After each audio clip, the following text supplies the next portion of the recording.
So you're hearing that single, loud clunk from the front end, right on that first brake application, after you shift from reverse to drive. Good news first. No, your brakes are not about to fail. That noise is almost always a sign the brake hardware wasn't replaced or was installed incorrectly during the last brake job. That distinct click or pop, the one you can sometimes feel through the floor, is called pad shift or pad clunk. It happens for a really simple reason. Your brake pads aren't bolted down solid inside the caliper. They have to float just a little bit. This is by design.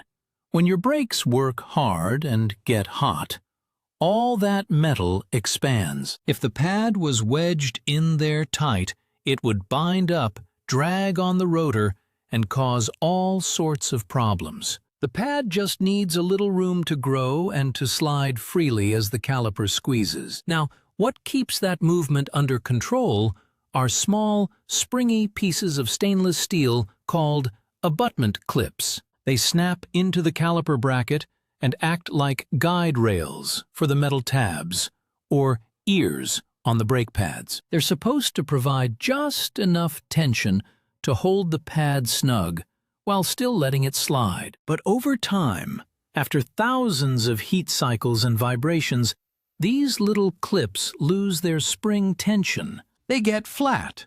Or if they were never replaced on the last job, the old rust and grime underneath them can create a gap. When that happens, the pad has way too much free play.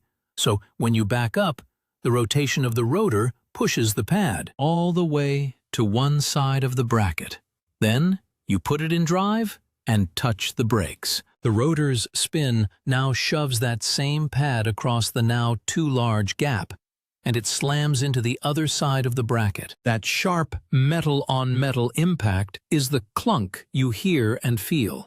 It's really just a fitment issue, nothing more. It's important to know this is completely different from something you might hear about called pad knockback. That's a high-speed issue, mostly for performance cars, where heavy cornering forces can physically push the pads away from the rotors, giving you a long, soft pedal for a moment. What you've got is a simple, low-speed hardware problem. Look, the fix is straightforward, but it requires doing the job right, not just fast. First, after you get the caliper and pads off, you have to remove the old abutment clips. Don't skip this. This is the most important part. Take a small, stiff wire brush and thoroughly clean the slots in the caliper bracket, where those clips sit.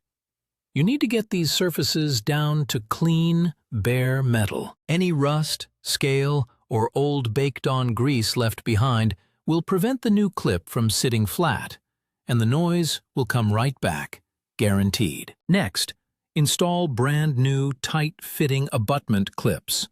Never reuse the old ones, seriously.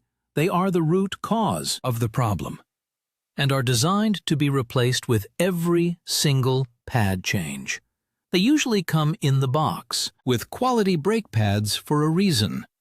Make sure they snap in securely and sit perfectly flush against the bracket. Finally, apply a very, very thin film of a high-temperature ceramic brake grease, something like Permatex Extreme, or a similar caliper lubricant, onto the ears of the new brake pads. And I mean just enough to make it look wet. You're only putting it where the pad's metal tabs will contact the new clips. This isn't for stopping squeal. Its job is to dampen that last tiny bit of movement and absorb the impact. Don't slop it all over the place. Too much grease just attracts road grime and can cause the pads to bind up down the road. If you just replace the pads and ignore the hardware and the cleaning, that clunk will almost certainly return. It's the difference between a 5-year fix and a 5-month annoyance. So before you think about buying expensive calipers, check the hardware first. A $10 kit and about 1 hour of careful work usually solves it for good.